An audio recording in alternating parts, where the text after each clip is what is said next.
वृंदावन बिहारी लाल मेरे बांके ठाकुर, दैवाधिदेव भगवान शंकर, आदिशक्ति जगत जननी मां भवानी, इस परिसर के समस्त देवी देवतागण, परमादरणीय संत वृंद, श्रद्धेय विद्युत मंडली, सर्वाग्रगण्य विद्वान महानुभाव एवं श्रीमद्भागवती वार्ता की रसपान करता पावन पवित्र आप समस्त पुण्यात्माओं, सर्वविदित हैं इस सप्ताह ज्ञान महायज्ञ को लेकर हम आप सब संवेद रूप से एकत्रित हैं। आज हमारे यहाँ इस महान यज्ञ का तीसरा दिन है। श्री हरि की अनंत कृपा, आइए परम पूज्य सदगुरुदेव भगवान को वंदन करके आज की इस दिव्य चर्चा को प्रारंभ करें। शोभायमान मंगलमयी अपने व्यासपीठ से इस महान गाथा के रसपान हेतु आप सभी का हार्दिक अभिनंदन, हार्दिक स्वागत है। कृष्णाय वासुदेवाय हरे परमात्मने प्रणतः क्लेशनाशाय गोविन्दाय नमो नमः। सद्गुरुदेव भगवान की जय, भागवत भगवान की जय, विरासेश्वरी राधा मैया की जय। तो तीर्थ धाम नैमिषारण्य पर सूत जी सौनकादि ऋषियों को सुनाते भागवत की कथा। कहा ऋषियों, कुरुवंश के महाराज परीक्षित के उद्धार के लिए मामुनि सुखदेव के मुखारविंद से प्रस्फुटित हुई ये कथा। गंगा जी के किनारे महान कोलाहल हुआ। कलयुगी माया के कारण श्राप लगा था महाराज परीक्षित को। कलम सुने थे कि लंघितं मर्यादं तक्षका सप्तमे अहनि दंगक्षयति कुलसमंगारः उदितो मे पितृद्रोहम्। जिसने हमारे गुरुजी का अपमान किया, हमारे गुरुजी के गले में मरा हुआ सांप पहनाया, आज से 7वें दिन आएगा तक्षक नाम और उस दुष्ट को काट खाएगा। जब ये ध्यान अवस्था में देख लिया, परीक्षित महाराज आए थे, प्रजा अनाथ हो जाएंगी, तो अपना एक शिष्य भेजा था। कलम समय शिष्य भेजा और परीक्षित को जब पता लगा 7 दिन में मेरे को मर जाना है, सर्वस्व त्याग करके जा बैठे थे गंगा जी के किनारे। हजारों हजारों महात्मा लोग पधारे थे। एक बात याद रखना,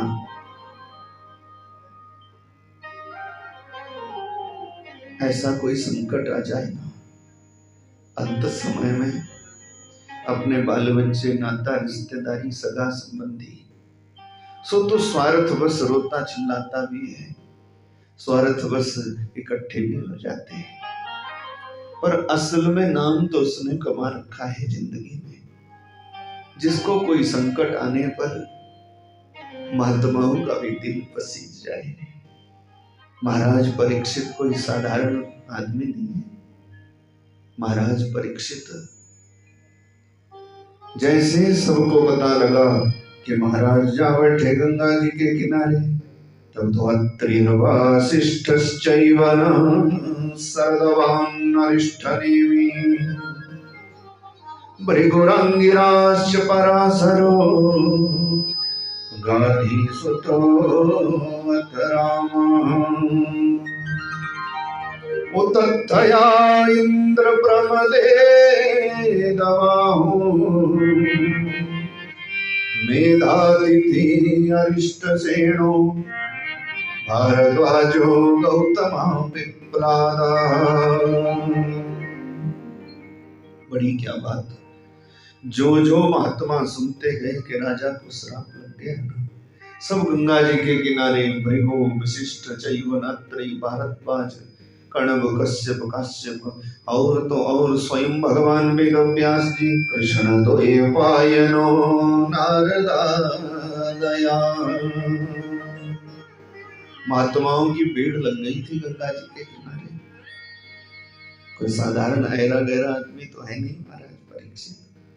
जो जो सुनते गए, जो महात्मा किसी को दिखते भी नहीं थे और सबको देखते ही ना महाराज परीक्षित नजर झुका ली शर्म के मारे। क्या कर बैठा दुनिया जिसकी जय जयकार करती है। संत का अपमान हो गया, कलयुग में कैसी माया दिखाई। सो महाराज सब संतों से रोते रोते दो ही प्रश्न पूछते, दो ही प्रश्न पूछते कि पुरुषस्य यत् कारजम् म्रियमाणस्य च सर्वथा। मेरे को जल्दी मर जाना है, जल्दी मर जाने वाले की मुक्ति का उपाय क्या है? संसार में आकर के जीव को क्या करना चाहिए, बस ये बता दो।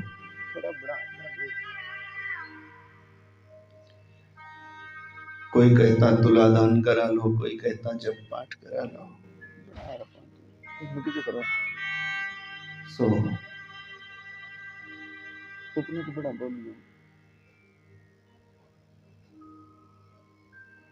बात समझ में आ नहीं रही थी।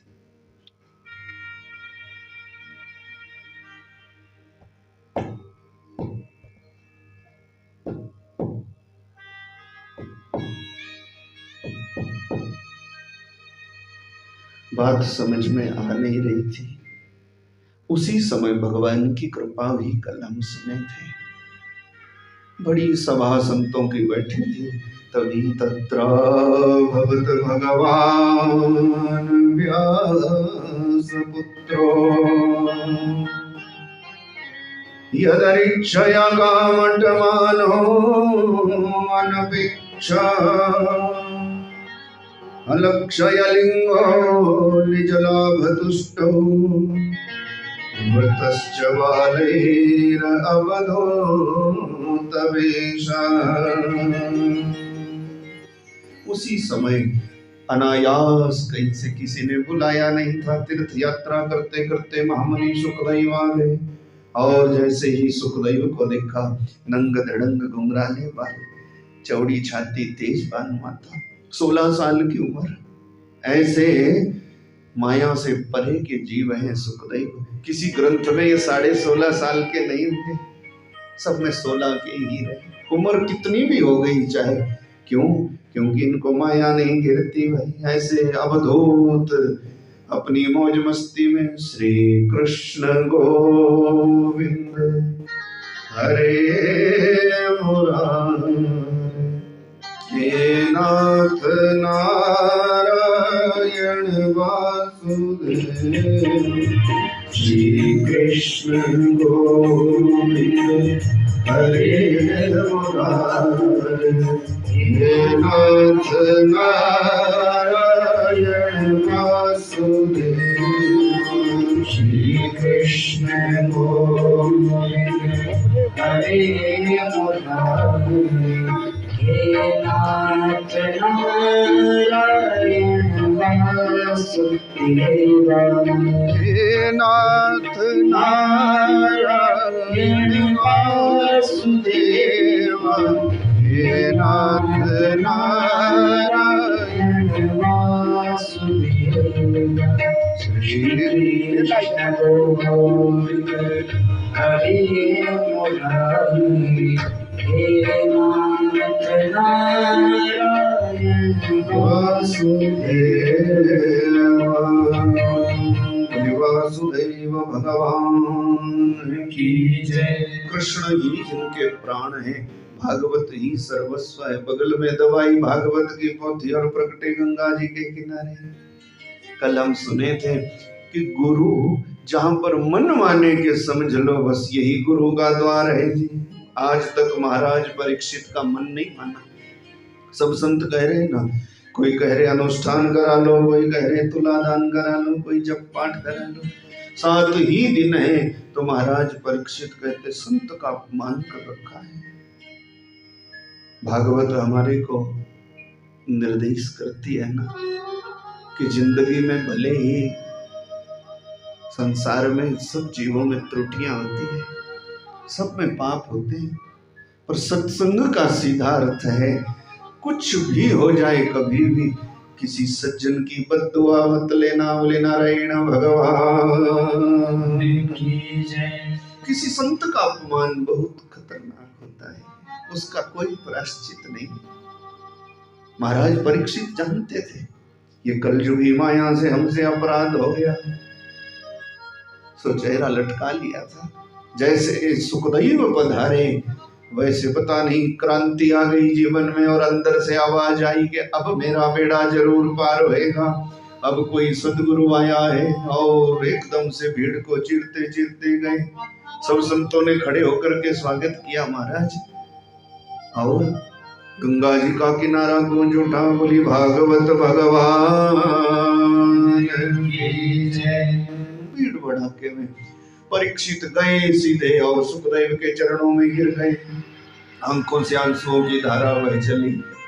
पहला शब्द यही निकला, हे सदगुरु, हे सदगुरु।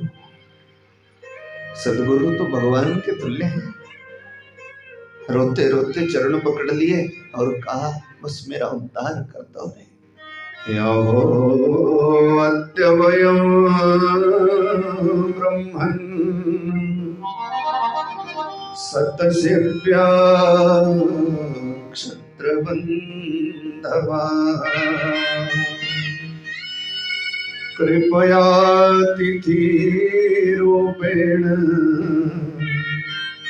भवनवी तीर्थ का कृता। पैर पकड़ लिए महामुनि सुखदेव के, रोते रोते कहा मैं महान दुराचारी हूं, आज मेरे भाग जाग गए। आपके दर्शन हुए, आपका अनायास आगमन हुआ मेरे को, और क्या चाहिए, मेरे भाग जाग गए। मैं आज अपने से भाग्यशाली किसी को भी नहीं मानता गुरुजी, क्योंकि आपका दर्शन हो रहा है। क्या हो अद्यवयम् ब्रह्मन् सतसेव्य क्षत्रबन्धवा। देखो सुखदेव को किसी ने बुलाया नहीं था, सतु कृपया तिथि रूपेण, वो तो बिना बुलाए आए थे। और ऐसे संत के चरण किसी नगर गांव में, किसी आंगन में बिना बुलाए कभी पड़ जाए ना, तो समझ लो वो जगह ही तीर्थ हो जाती। महाराज बोली सत्य सनातन धर्म की जय। संतों के चरण जहां जहां पड़ जाते वो जगह तीर्थ हो जाती है। इसीलिए संतों का एक नाम है तीर्थी। तीर्थी बोलते संतों को, संतों का एक नाम होता तीर्थी, क्योंकि जहां जहां जो जाते वहां वहां की जगह तीर्थ हो जाती। भाई तीर्थियों के चरण जहां पड़ते उसी को तीर्थ बोलते। वहां पर वास करने से भी पापों का विनाश होता है, वहां पर ध्यान करने से, स्नान करने से बड़ी महिमा है। वही बात परीक्षित कह रहे, आज ये गंगा जी का किनारा आपके संजोग से तीर्थ हो गया। कृपया तिथि रूपेण भवदवी तीर्थ का कृता। भीड़ में समझ नहीं आ रहा था, हजारों हजारों संत लोग और सुखदेव का खिला खिला चेहरा, क्योंकि भागवत का प्रताप है। कृष्ण ही जिनके प्राण है। सो महाराज परीक्षित को देखा फूट फूट कर रो रहा। बोले आज मेरे भाग जाग गए गुरुजी, आप सरीखे महापुरुषों की अगर याद भी आ जाए ना तो भी कितने पाप नष्ट हो जाते। और आपको तो मैं देख रहा। अगले महामंत्र में ये कह दिया कि शाम संस्मरणात् पुंसाम् सत्य शुद्धयन्ति वैगृहा किं पुनर्दर्शन स्पर्शपाद शौचासनादिभिः। हे सदगुरु, हे ज्ञानियों के परमहंस महामुनि सुखदेव, अगर आप जैसों की याद भी आ जाए ना तो भी मेरे जैसे पापी तर जाते हैं। और फिर मेरा क्या भाग्य होगा कि मैं आपको सामने देख रहा हूं। क्यों पुनर्दर्शन स्पर्शपाद शौचासनादिभिः। मेरे जैसा बड़भागी कौन होगा जिसकी जिंदगी के केवल 7 दिन बचे हैं, 7 दिन में मर जाना है। और देखो आप सरीखा महापुरुष आ गया, आपके स्मरण से भी बेड़ा पार हो जाता। मैं तो बड़भागी आपके चरण पकड़ रहा हूं। मेरे जैसा भाग्यशाली कौन। मैं आपको आसन देकर बिठाना चाहता हूं, मैं आपके चरण धुलाना चाहता हूं। मैं आपसे एक ही बात पूछता, हे ज्ञानियों के परमहंस महामुनि सुखदेव, बस मेरे को ये बताओ कि संसार में जो आ गया उसको क्या करना चाहिए और क्या नहीं करना चाहिए। और मेरे जैसा महापापी जिसको जल्दी मर जाना हो उसकी मुक्ति का उपाय क्या है। कि अतः पृच्छामि संसिद्धिं योगिनां परमं गुरुं पुरुषस्य यत् कार्यं म्रियमाणस्य च सर्वथा। हे परम गुरु, बस ये कहो मेरे जैसे पापी की मुक्ति का उपाय क्या है। किं श्रोतव्यम् अथो जप्यम् यत् कर्तव्यं नृभिः प्रभो समर्तव्यं भजनीयं वा ब्रूहि यद् वा ब्रूहि विपर्यम्। ये क्रमशः मैं आपको भागवत के मंत्रों को सुना रहा हूं। सुखदेव ने, परीक्षित ने कहा, गुरु जी आप परमहंस हैं, आप ज्ञानी हैं, बोलो ना भजन किसका करना चाहिए। वही जो ऋषियों ने बात पूछी थी ना सूत जी से, वही गंगा जी के किनारे आज परीक्षित ने पूछ ली सुखदेव से कि क्यों जाप्यं श्रोतव्यम् अथो यत् कर्तव्यं नृभिः प्रभो। संसार में जो आ गया मनुष्य जन्म लेकर के, उसको किम जाप्यम, जाप करना चाहिए तो किसका करना चाहिए। समर्तव्यम अथो जाप्यम, स्मरण करना चाहिए तो किसका करना चाहिए। भजनीयं वा यद् वा ब्रूहि विपर्यम्, मनुष्य संसार में आकर के भजन करे तो किसका करे। और यद्वा विपर्यम्, गुरु जी ये बताओ ना इसका विपरीत क्या है, अर्थात किसको मानना चाहिए किसको छोड़ना चाहिए। बस ये समझा दो, मर तो जाना ही, 7 ही दिन है मेरे पास। महाराज महामुनि सुखदेव को ये प्रश्न ही इतने अच्छे लगे। श्रोता का भाव हो ना तो वक्ता का स्वभाव बनते एक पल भी नहीं लगता है। वक्ता कोई हो तो, कोई वक्ता हो तो श्रोता का स्वभाव बने, भाव बने तो वक्ता का स्वभाव बन जाता है। पर यहाँ तो स्वभाव पहले ही बना। हजारों हजारों संत लोग बैठे थे, जैसे प्रश्न किया जल्दी मरने वाले की मुक्ति का उपाय क्या है। सुखदेव को ये प्रश्न ही इतना अच्छा लगा। और तो हर जगह भागवत सुनते ना आप लोग, तो सबसे पहले आरती करी जाती है, सबसे पहले मंत्र पढ़े जाते हैं कि फिर कीर्तन किया जाता। कई जगह तो ठुमका सबसे पहले लगाया जाता कि और भी सुन ले कि ठुमका लग रहा, चलो हाँ।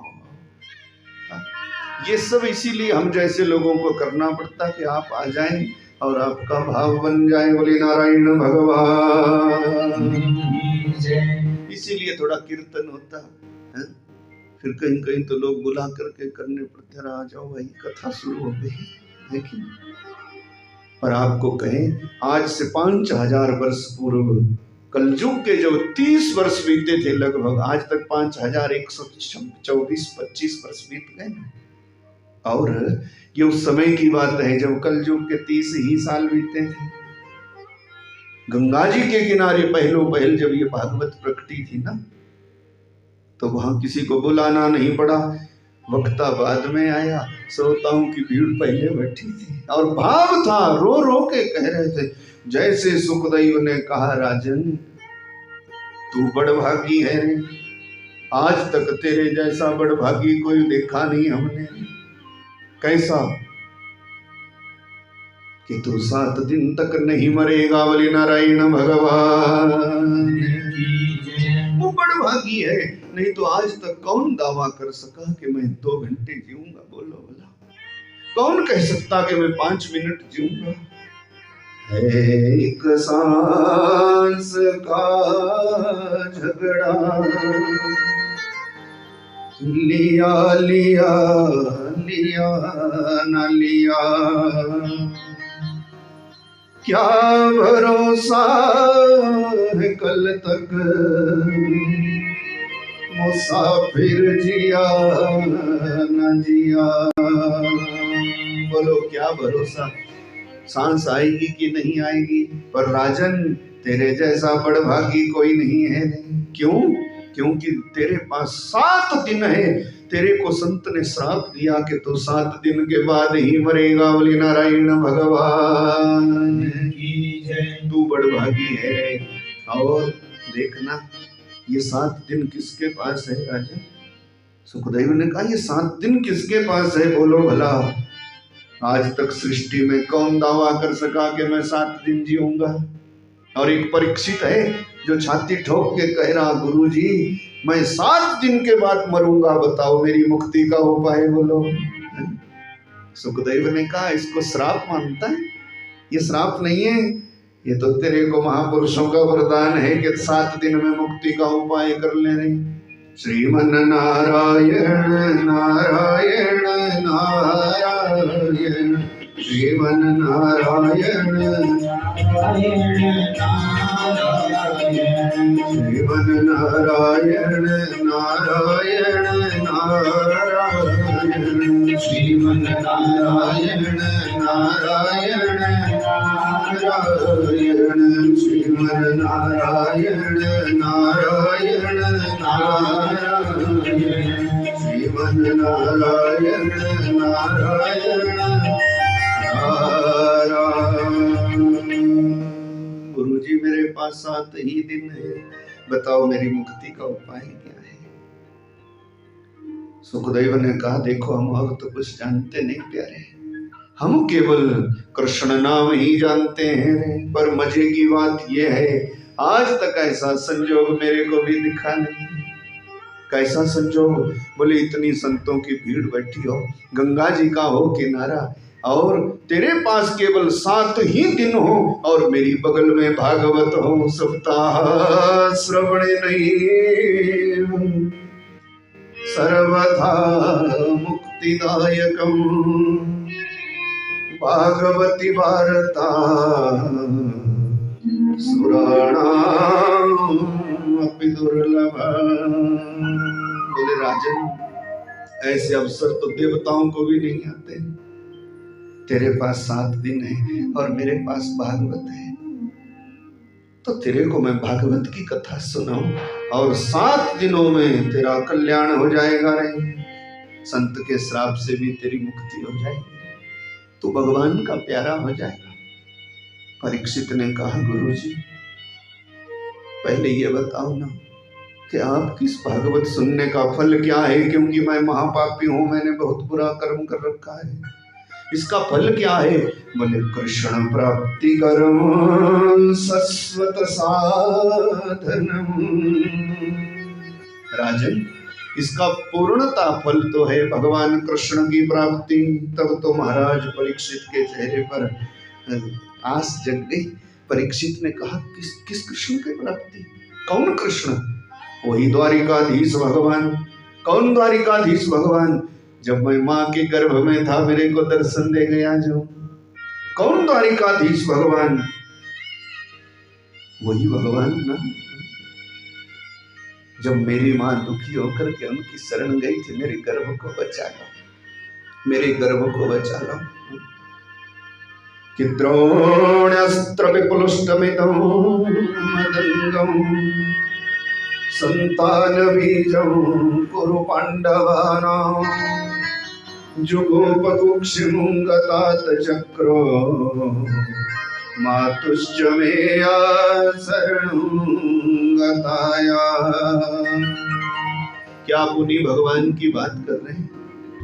उन्हीं भगवान की बात कर रहे हैं आप, जिन्होंने गर्भ में दर्शन देकर मेरी माँ की रक्षा करी थी और मेरे को मुक्त कर दिया था, अमर कर दिया था।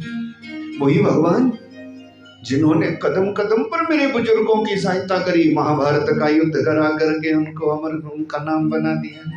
वही भगवान, वही भगवान जिन्होंने हमारे खानदान से नाता कभी तोड़ा नहीं। क्या उन्हीं द्वारिकाधीश की बात कर रहे हैं गुरु जी?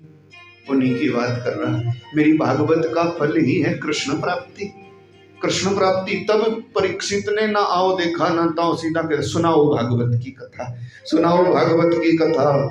और जैसे ही कह दिया गुरु जी अब भागवत ही सुननी, मेरे को कृष्ण दर्शन करा दो। बोले कृष्ण भगवान श्री वृंदावन बिहारी लाल,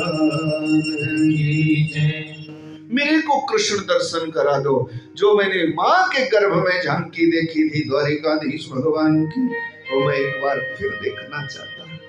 अगर वो भगवान एक झलकी दिखा देंगे ना, तो सच में मेरा बेड़ा पार हो जाएगा, मेरा महापाप से छुटकारा हो जाएगा। बस कृष्ण दर्शन का वादा किया था और बैठ गए गंगा जी के किनारे, उत्तर की ओर मुख किया, कुशा का आसन लिया और सुखदेव भी बैठ गए। सभा के बीचों बीच बड़े बड़े विद्वान जहाँ बैठे हैं भाई, ना हो देखा ना था, और श्रोता का भाव हो ना, आपको हमने सुनाया। तब ये मंत्र तंत्र आरती वारती नहीं करनी पड़ती। वक्ता का स्वभाव इतना बन जाता कि क्या सुना है क्या सुना है क्या। वक्ता अगर कोई हो तो सुखदेव को परीक्षित के प्रश्न ही इतने अच्छे लगे ना कि संसार में आकर जीव का क्या कर्तव्य है, जिसको अपनी मौत का पता लग जाए उसको क्या करना चाहिए। और तो और सुखदेव बोलो भगवान को प्रणाम करना भी भूल गए भाई। भीड़ देखी, जब स्वभाव देखा, और संतों ने पता क्या किया, बड़े बड़े विद्वान बैठे थे ना, उन्होंने जय जयकार ना भागवत की और ना करी सुखदेव की। उन्होंने मन ही मन परीक्षित की जय जयकार करी, बोली नारायण भगवान। सब दुआ देने लगे, बोले राजन तू बड़भागी है, तेरी वजह से अमृत हमारे को भी मिल रहा है, तू बड़भागी है।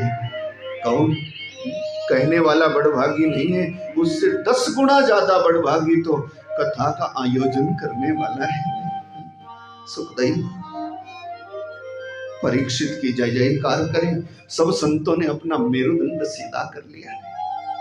कथा जितना जितना हो जाए ना, एक आसन पर बैठ करके ही सुननी चाहिए, तभी असर करती है। हाँ, पर ऐसा मन ना समझ लेना आप जैसे मर्जी बैठो, हाँ कोई परवाह नहीं। मैं आपको आसन सिखाने नहीं आया, वो तो 5:30 बजे रामदेव बाबा जी आते हैं, वहां सिखा। मैं तो आपको कथा सुनाने आया। तो आप सुनो और सुन करके ये समझ जाओगे भगवान के बिना तो कल्याण है ही नहीं। बोले कृष्ण भगवान। भीड़ भड़ाका लग गया, देवी देवता अमृत का कलश लेकर के आए थे। सुनाते हैं ना कथा लोग कि अमृत पिला दो, परीक्षित को अमर हो जाएंगे, कथा का अमृत हमें दे दो। सुखदेव ने कहा देवताओं अकल मारी गई क्या? ये स्वर्ग के अमृत से हमारी कथा की तुलना करते हो? क्वा कथा क्वा सुधा लोके, क्वा कांच क्वा मणिरमा। आपको ये भी मालूम नहीं कि कांच के टुकड़े और मणि में कितना अंतर होता है? देखने में दोनों एक बराबर होते तो अमृत तुम्हारा कलश का भी है, अमृत हमारी कथा का भी है। नाम तो एक जैसा है, पर कांच के टुकड़े का मूल्य कुछ भी नहीं है, और मणि का मूल्य कौन बता सकता है? वही बहुमूल्य मणि जैसी है मेरी कथा। इंद्रादि देवताओं ने मुंह लटका लिया कि अब तब हमें नहीं मिलेगी। बोले मिल जाएगी, बैठो ना एक तरफ को, गंगा दी नदियां आ गई सो एक तरफ को बैठ गई, और चारों चारों धाम आए सब गंगा जी के किनारे बैठ गए, क्योंकि जहां भागवत होती है कि तत्रैव गंगा तत्रैव जमुना तत्रैव सिंधु सरस्वती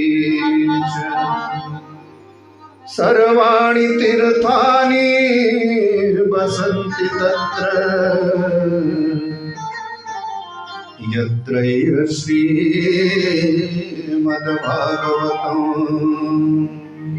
परीक्षित को भागवत के पास बैठने से ना देवी देवता भी मिल गए, चारों चारों धाम भी मिल गए, गंगा भी, जमुना भी, सरस्वती भी है, सब के सब।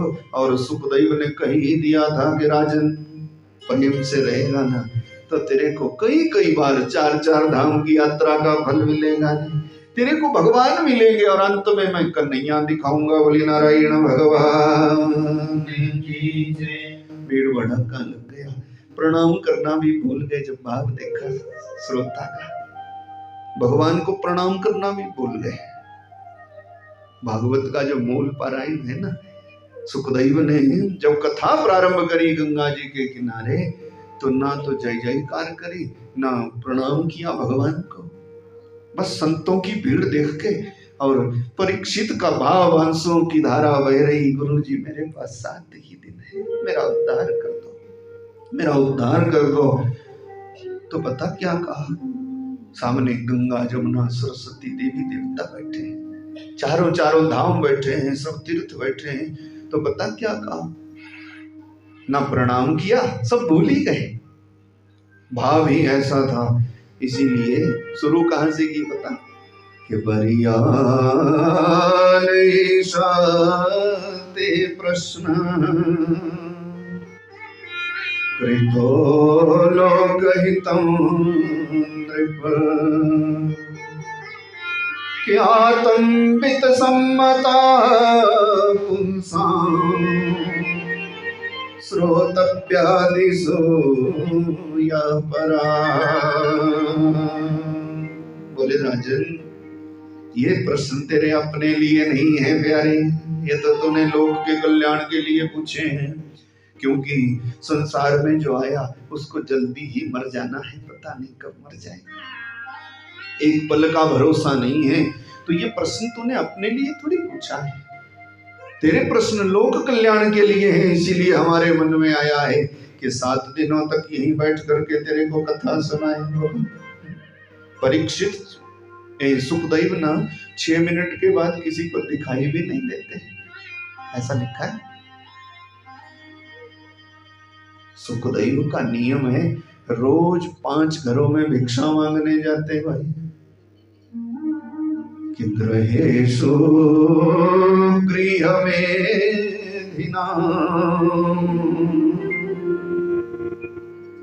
गोदोहन कालमात्रमिव। जितने समय में गाय दुही जाती है ना, गाय कितने समय में दुही जाती पता है आपको? कितने में? कौन कौन दोता गाय है? कितने समय में दुही जाती? गाय को दोहने में 6 मिनट लगते हैं, और दूहनी ना आती हो तो 6 घंटे भी लग सकते हैं। गाय को दोहने में 6 मिनट का काल लिखा है संतों ने। एक घड़ी में 4 गाय दो लेते बाबा जी 24 मिनट में। और अपने सुखदेव का नियम है कि गोदोहन काल तक ही द्वार पर खड़े रहते जब भिक्षा को जाते ना, 5 द्वारों पर ही। और किन द्वारों पर जाते? गृहेषु गृहमेधिनां, जहां पर यज्ञ होता है रोज।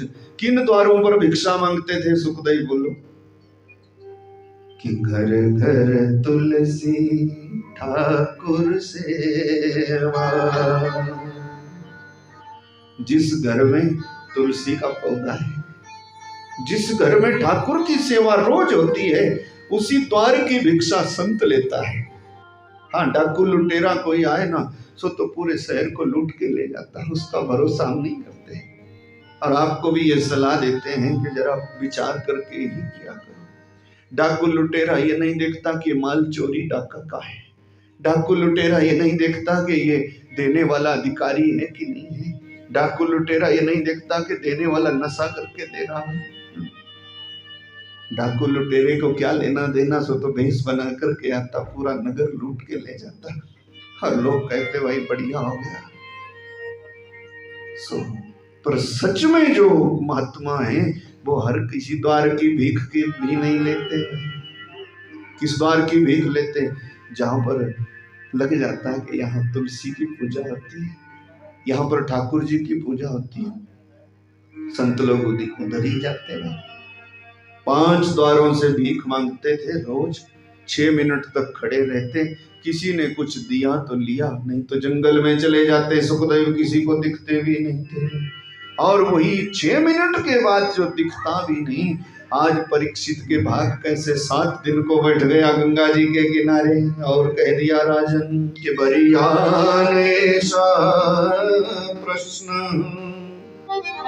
कृतो लोकहितो हि नृप क्या तंबित सम्मता पुंसा श्रोतव्यादिषु या परा। देखना, सुनेगा तो तू ना, साथ में कितने महात्मा सुनेंगे। सुनाऊंगा तो मैं तेरे को, साथ में तेरी भावना कितनी है कि जल्दी मरने वाले की मुक्ति का उपाय क्या है। तो बोल, दुनिया में जल्दी कौन नहीं मरेगा? सबको जल्दी मर जाना है। मैं इसलिए रुक गया कि तेरे जो प्रश्न है ना, वो अपने लिए नहीं है, दुनिया के कल्याण के लिए है भाई। नित्य प्रति महापाप करता रहता जमाना राजन, काल के गाल में समा जाता, पता ही नहीं लगता है। कब बचपन चला जाता, कब जवानी चली जाती, कब बुढ़ापा आ जाता है और कब मौत दबोच के ले जाती। जो करना चाहिए सो करता नहीं है रे। तेरे जैसा कोई महा पुण्यवान आदमी होएगा, सोई तो पूछेगा कि क्या करना चाहिए और क्या नहीं करना चाहिए। कि आए थे जिस बात को भूल गई वो बात, छोड़ चले संसार को खाली दोनों हाथ। यूं ही चला जाता, संसार छूट जाता, पता ही नहीं क्या करना चाहिए क्या नहीं। तूने पूछा है, तू बड़भागी है राजन। और ये तो कलयुग है, वैसे ही प्रणाम नहीं किया भगवान को। सुनाना कहाँ से प्रारंभ किया? बोले तो कलयुग है। कलयुग में पहले ही छोटी उम्र है, पता ही नहीं लगता। सतयुग में उम्र होती थी लाखों साल की। 1 लाख में 1 के साथ कितनी जीरो लगती बोला? हाँ, 5 लगती ना, 5 ही लगती, पक्की बात है। औरों को भी पूछ लूं ना, क्योंकि यहाँ पर तो वहाँ पर ही काम चलता भाई है। ये पुराना तंत्र है अपना। सो सतयुग में लोग लाखों वर्ष जीते हैं, और जब त्रेता युग आया, ऐसा झटका समय का लगा, 1 जीरो ही खत्म हो गई। बोलो, त्रेता युग में उम्र रह गई 10,000 वर्ष की, तब लोग हजारों साल जीते थे। फिर आया कलयुग, एक झटका और लगा समय का। भगवान जब देता पता थोड़े लगता। द्वापर युग आया, 1 जीरो और मिट गई। बोलो, आएगा ना आपकी समझ में, याद रहेगा। द्वापर युग में लोग सैकड़ों साल जीते थे, 1000 साल की उम्र रह गई।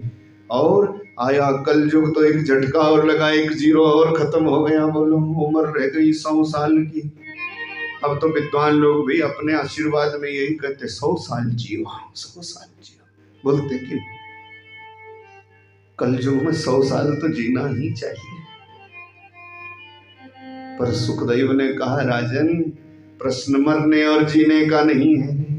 प्रश्न तो यह है कि भगवान के भेजे हुए मनुष्य जन्म लेकर के इस संसार में जितने भी दिन हम काटते हैं, 100 काटो चाहे 90 चाहे 80, पर समझने की बात यह है जितने दिन भी हम इस दुनिया में रहते हम करते क्या है। बोले नारायण भगवान। गति तो कर्मों से है राजन, बस ये विचार की जरूरत है। देखो, अपनी ओर से नहीं कह रहा, भागवत में लिखा है, कहा कि अगर 100 साल भी लोग जी जाते कल युग में तो करते क्या है कि निद्रया नकतम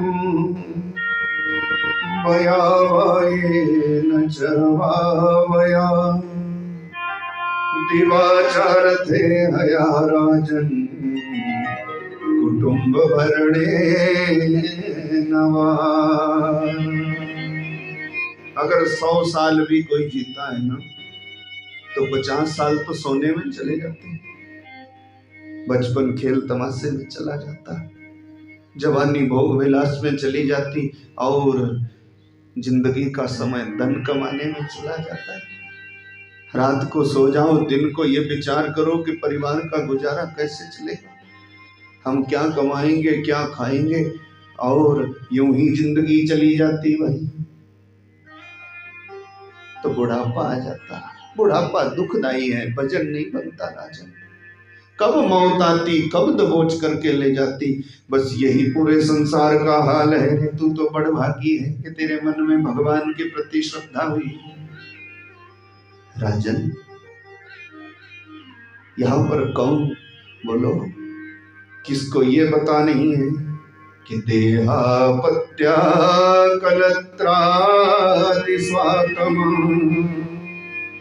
सैन्यस्वा सतस्वापि तेषा प्रमतो निधनम् पश्यन्नपि पश्यति। सुखदेव की भी अद्भुत महिमा है। कहाँ तो हम लोग भगवान को 10 मिनट प्रणाम करते हैं, कहते हैं कि देवी तू भी आजा, मेरी कथा हो जाए, कि देवता तू भी आजा, हैं बोलते न शिव जी तू भी आजा, हनुमान जी तू भी, इतने मंत्र रोट रट के रखते हम लोग। और सुखदेव की महिमा देखो ना, क्या समझा रहे, उन्होंने प्रणाम नहीं किया, श्रोता का भाव देखा, भगवान को वंदना करना भूल गए और इतने खुश हो गए कि तेरे जैसा बड़भागी कौन होगा जिसकी प्रीत भगवान से जुड़ी।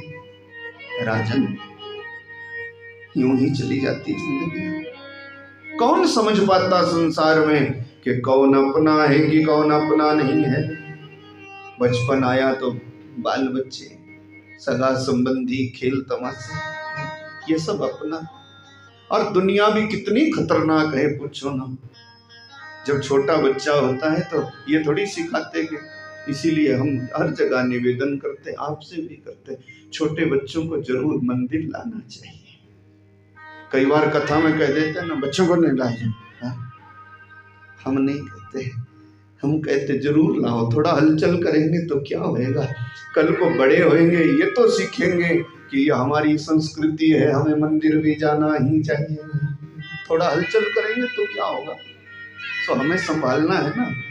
पर बच्चों को ये सीख तो मिलेगी कि हमें मंदिर भी जाना चाहिए, ये सनातन है, हमारे बुजुर्ग भी ऐसा करते थे।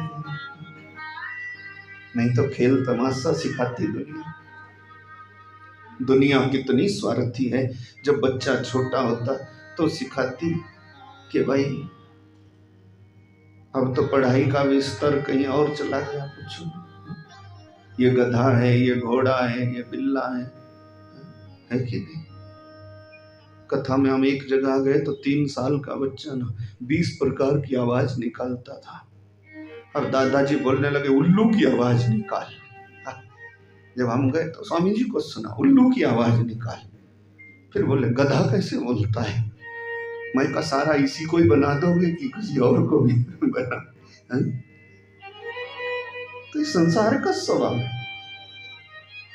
जब हम छोटे बच्चे होते तो सिखाते ये उल्लू है, ये गधा है, ये बिल्ला है ना, सी फॉर कैट सिखाते थे। ये बिल्ली है, ये चूहा है, ये कुत्ता है।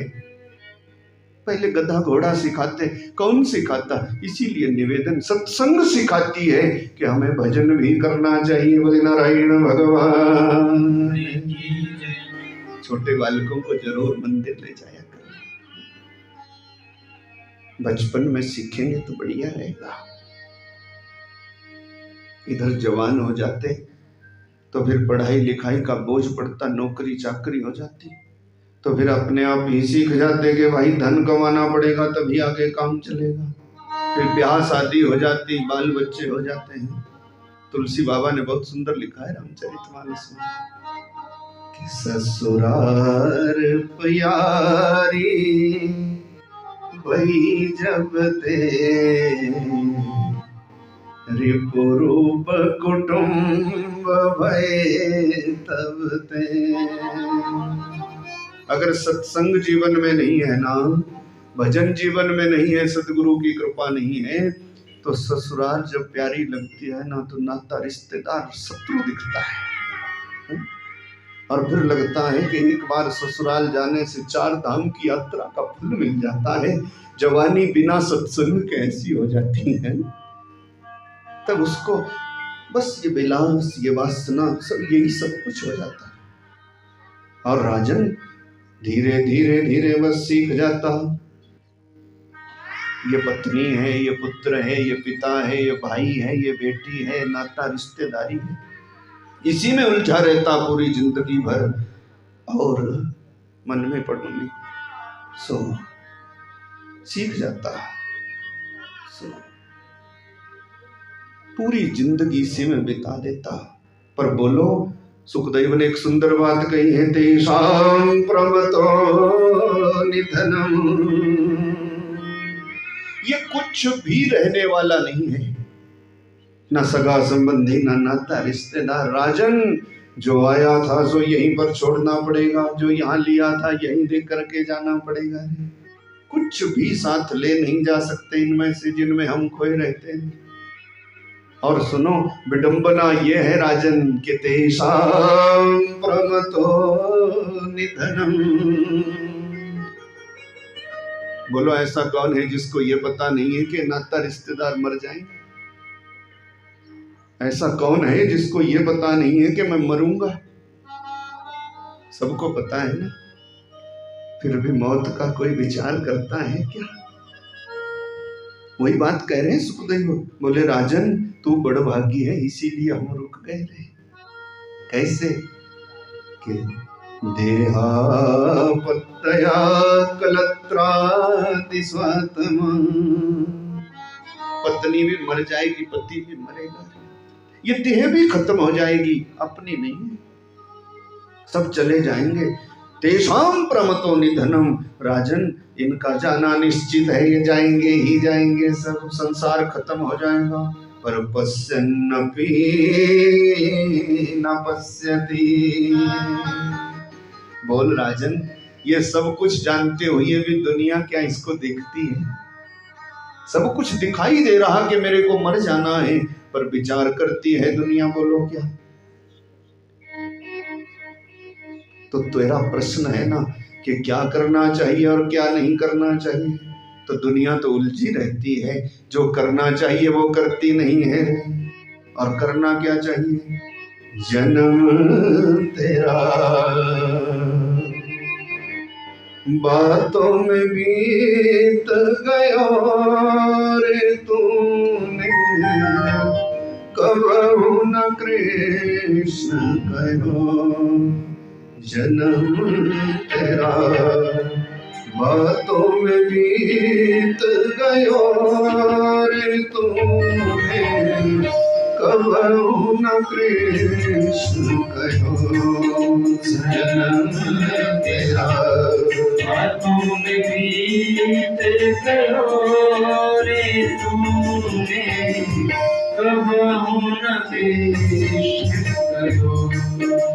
जन्म तेरा बातों में बीत गयो रे तूने कब न कृष्ण कहो तेरा बातों में बीत गयो रे तूने कबहू न कृष्ण कहो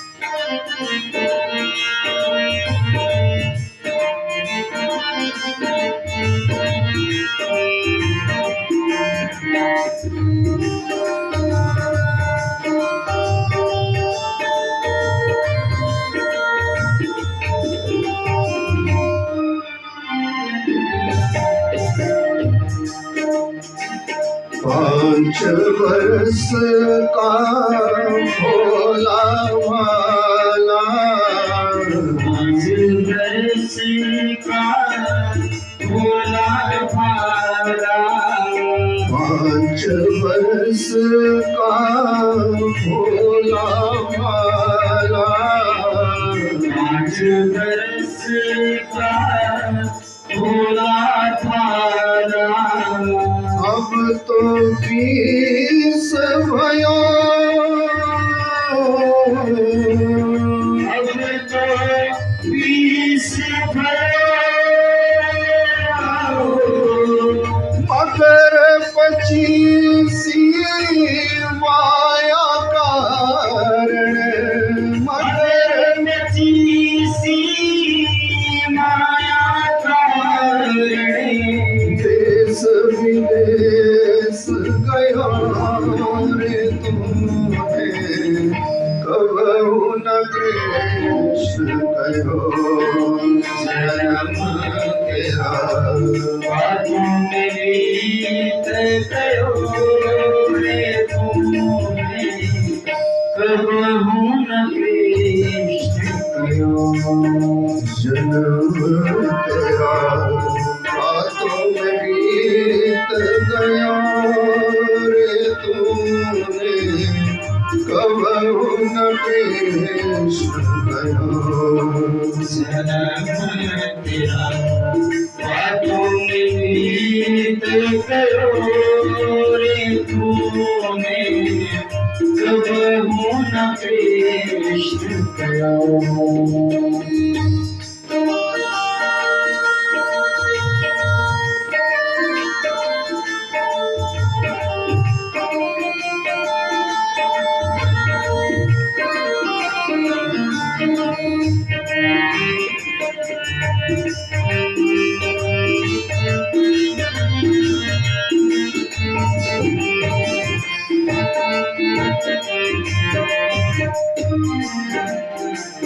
तेईस वर्ष की अब मति उपजी 30 वर्ष की अब मत उपजी लोभ बढ़ो नित नयो लोभ बढ़े नित नयो माया जोड़ी लाख करोड़ी माया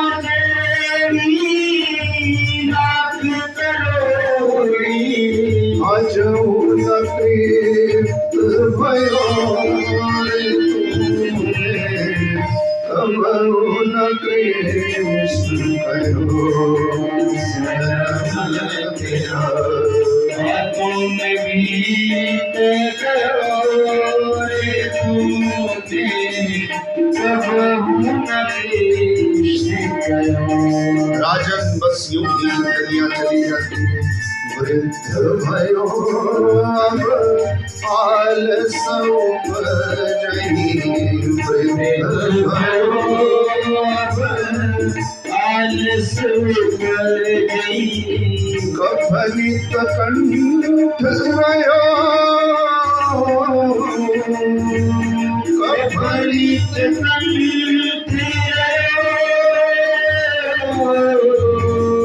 संगत कबहू ना की संगत करहु नाही वीर तूने। बिरथा जन्म गयो रे तूने, कबहु न कृष्ण कहो जन्म तेरा हाथों में बीत गयो रे तूने, कबहु न कृष्ण कहो जन्म तेरा हाथों में बीत गयो रे तूने, कबहु न कृष्ण कहो। प्रमतो निधनम् पश्यन्नपि न पश्यति। बस यूं ही ठगा जाता जीव, जो करना चाहिए वो करता नहीं है। परीक्षित ने तो पूछा ही था कि करना क्या चाहिए, तो कह दिया कि राजन ये सब खेल तमाशे 4 दिन के हैं, खत्म हो जाएंगे। इसीलिए तस्मात् भारत सर्वात्मा भगवान हरीश्वर श्रोतव्यः कीर्तितव्यश्च समर्तव्यश्च क्षता भयम्। बोले तूने पूछा है जीव का सदा सर्वदा क्या कर्तव्य है, तो जीव का कर्तव्य है तस्मात् भारत सर्वात्मा।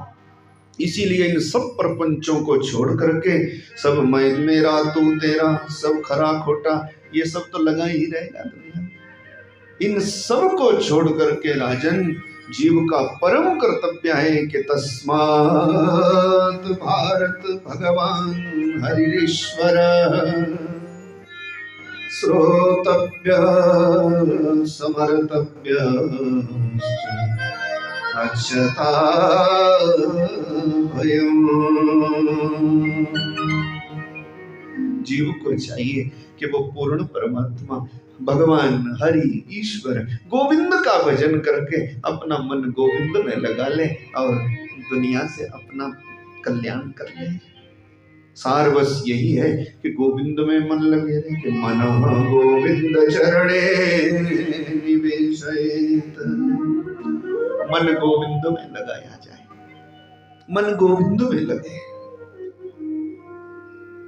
सूक्ष्म रूप से पिंडी के रूप में शिव होता पूर्ण परमात्मा, और जिसकी दृष्टि भगवतमयी हो जाए उसको निराकार है भगवान। नहीं तो संपूर्ण जगत को वो कभी राम है, कभी कृष्ण है, कभी शंकर है। बस उसी भगवान में मन लगाया जाए, मन केवल गोविंद में लगे। सोचा कि कहीं ऐसा ना हो जाए देव पूजा का निषेध हो जाए, तो मन गोविंद में लगे तो क्या हम अपनी कुल देवी को छोड़ दें, क्या हम अपना धर्म कर्म छोड़ दें? तो कह दिया बोले राजन जितने भी देवी देवता सब उसी की शाखा है। देखो प्रणाम सबको करना, पर मन केवल एक में ही लगाना। मन गोविंद चरणे निवेश। पहली बात ये बताई कि मन कैसे लगे। बोले राजन मन केवल एक में लगे, प्रणाम सबको किया जाए।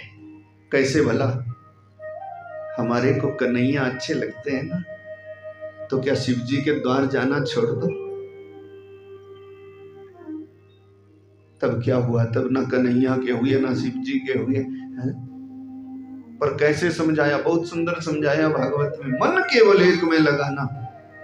अरे आपकी समझ में आ रहा?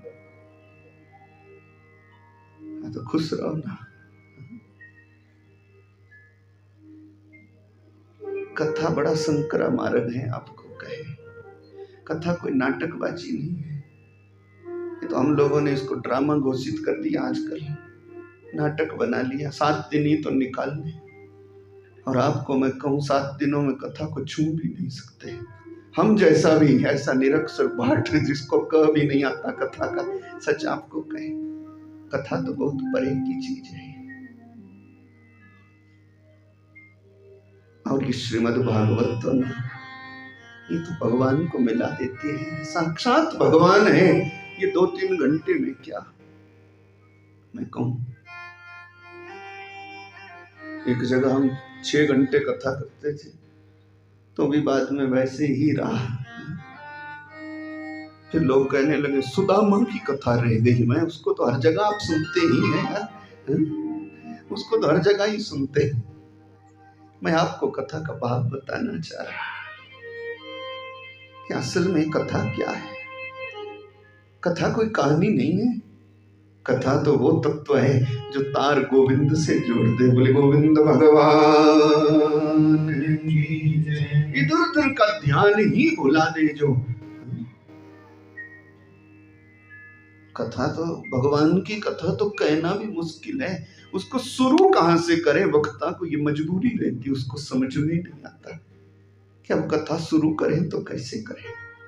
प्रणाम करना भी भूल गए सुखदेव जैसे।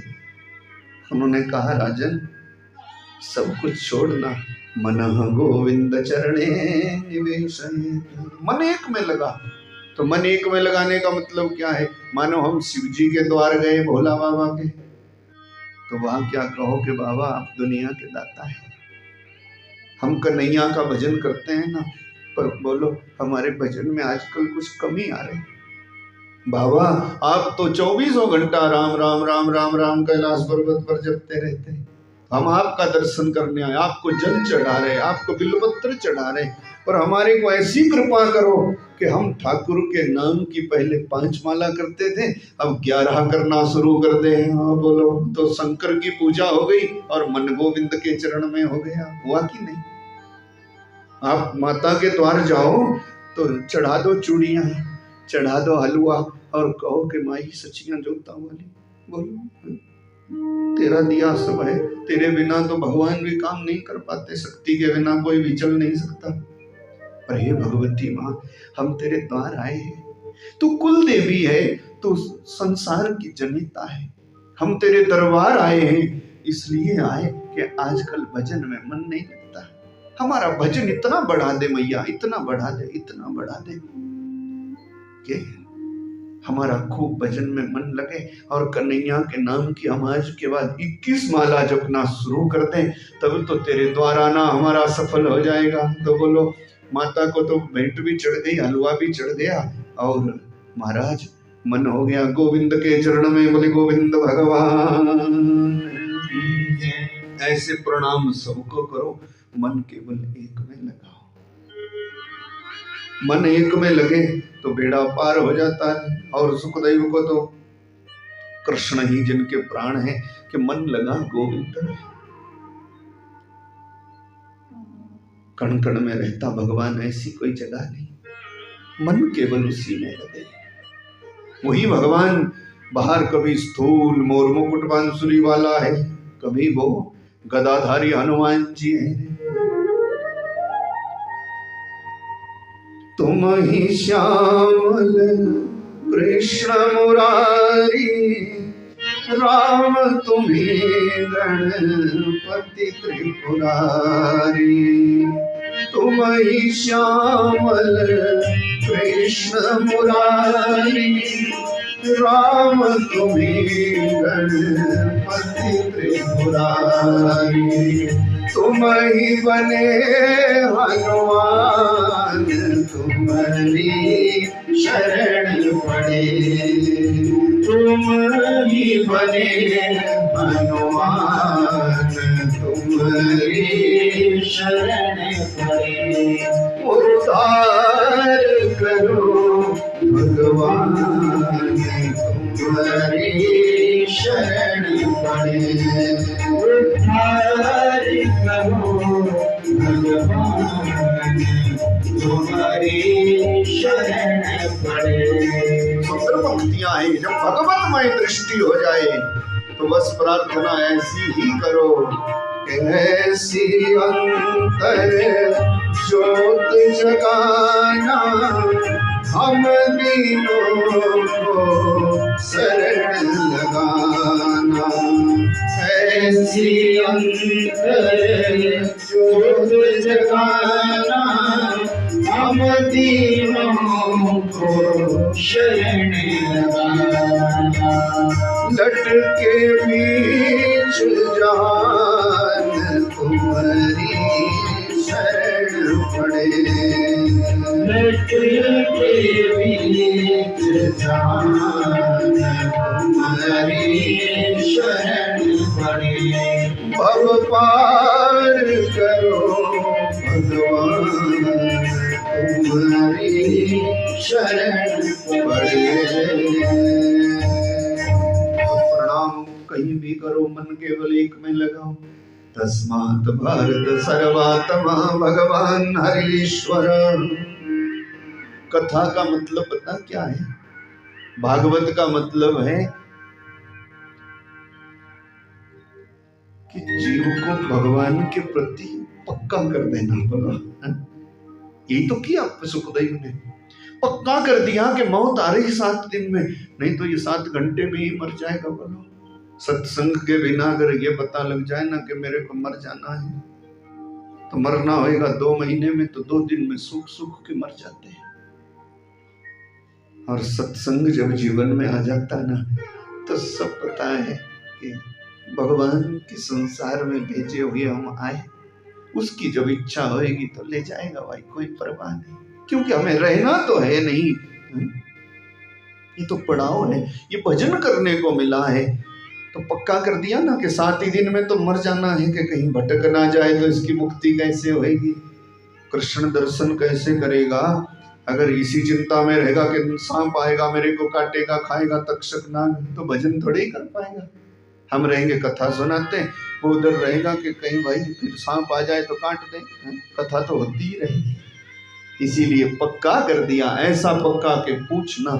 बोले राजन, कण कण में विद्यमान है भगवान, और उसी की शाखा सब देवी देवता हनुमान जी सबके सब उसी के हैं, और मन उस एक में ही लगे, भजन सबका किया जाए। वो कण कण में रहता है, अंदर भी रहता तो बाहर भी रहता। जब पूछा परीक्षित ने, गुरुजी आज सुनाते सुनाते 3 दिन हो गए, बोले उस भगवान का स्वरूप क्या है रे?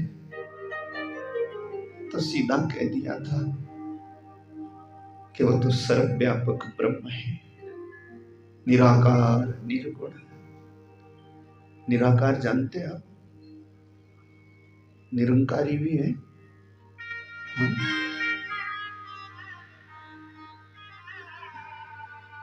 तो निराकार का मतलब हम पता ठीक से समझ नहीं पाते। भगवान तो निराकार है, वेद भी कहता, ग्रंथ भी कहते। रामायण में शिव जी के मुख से लिखवाया तुलसी बाबा ने, सुना है ना रामायण में, कि बेनु पग चलाई सुनई बेनु कान, कर बिनु करव करे विद्यान,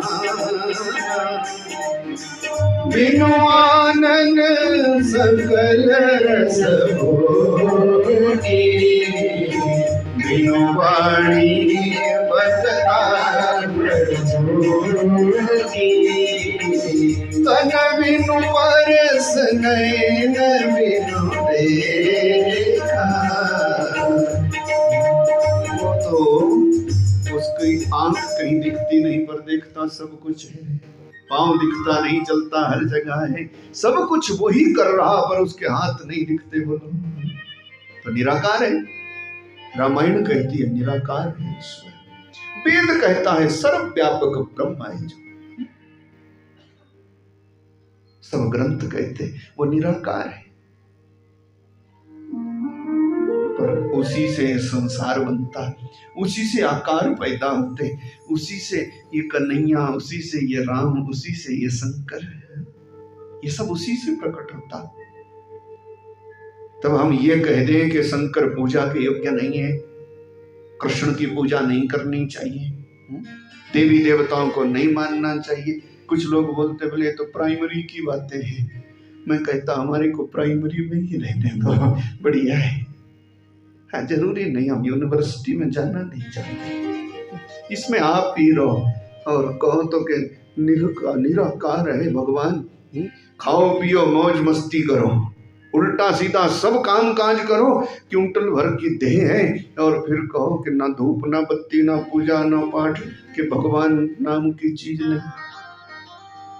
देवी भगवान नहीं है, देवता भगवान है, निराकार है। निराकार का असली मतलब आपको हम समझाएं कि निर्गतः आकारः यस्मात्, जिससे सारे आकार प्रकट होते, वो मूल ईश्वर ही निराकार है। बोली नारायण भगवान। ये सब उसी से पैदा होते हैं, वो निराकार है। निराकार से, निर्गुण से सगुण साकार ईश्वर बनकर के हमारा कल्याण करता है। तो देवी भी माननी चाहिए, देवता भी। और जब भगवतमयी दृष्टि हो जाए तो देवी भी वही, देवता भी वही, कण कण में वही है। नामदेव को जब दिखाई दिया तो कुत्ते में भी भगवान है। बोलो, कुत्ता रोटी लेकर के सुनाए ना आपने भगतमान में। सो महाराज पीछे पीछे नामदेव जी दौड़े, बोले कन्हैया घी तो लगा दूं यार, सुखी है। बोलो तब तो हर जगह। और भगवान ने गीता में अर्जुन को कह दिया कि ऐसे भगत ही समें प्रिय, वही मेरे को प्यारा है। तो ऐसी दृष्टि हो जाए। बोले अंदर भी भगवान बाहर भी। अब परीक्षित को तो समझाया, 7 दिन में पक्का करना था कि मौत से डर ना जाए। मौत तो आएगी, पर भजन करते करते जाओ, हैं खुश होकर के जाओ। कितने लोग आज तक, कितने महात्मा कह गए, हमें इस पर विचार करना चाहिए। 5-7 दिन में 1-2 बात भी समझ में आ जाए ना, तो मेरा भी कल्याण, आपका भी उद्धार, हमारी भी 2-4 आहुति ठाकुर स्वीकार कर लेगा, और आपके पुण्य में, आपके सत्संग में मिलकर के हम भी थोड़ा उल्टा सीधा भजन कर लेंगे। यही तो कथा है। कबीरा जब हम पैदा हुए, जग हसे हम रोए, ऐसी करनी कर चलो हम हसे जग रोए। जाते जाते ये संतोष हो मन में, ये संतुष्टि हो कि हमने पूरा नहीं किया, हम जिस काम को आए थे सो किया, हमने भजन भी किया है। मन मानना चाहिए ना, मन संतुष्ट होना चाहिए।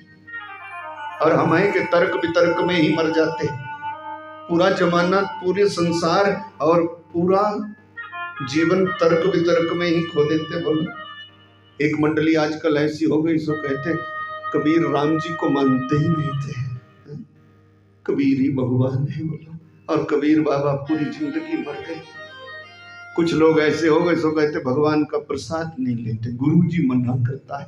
बोलो सत्यानाश हो जाता है। ये विचार करो, ठगे ना जाओ, सब सनातनी है। बोले सत्य सनातन धर्म की।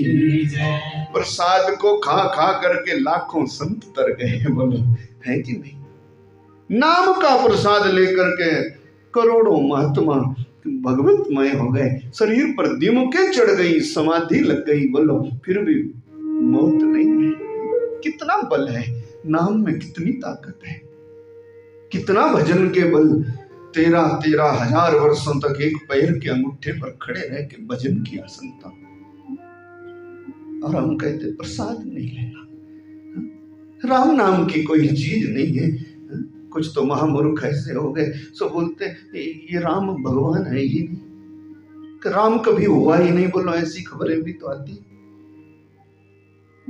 तो ये विचार करने की जरूरत है।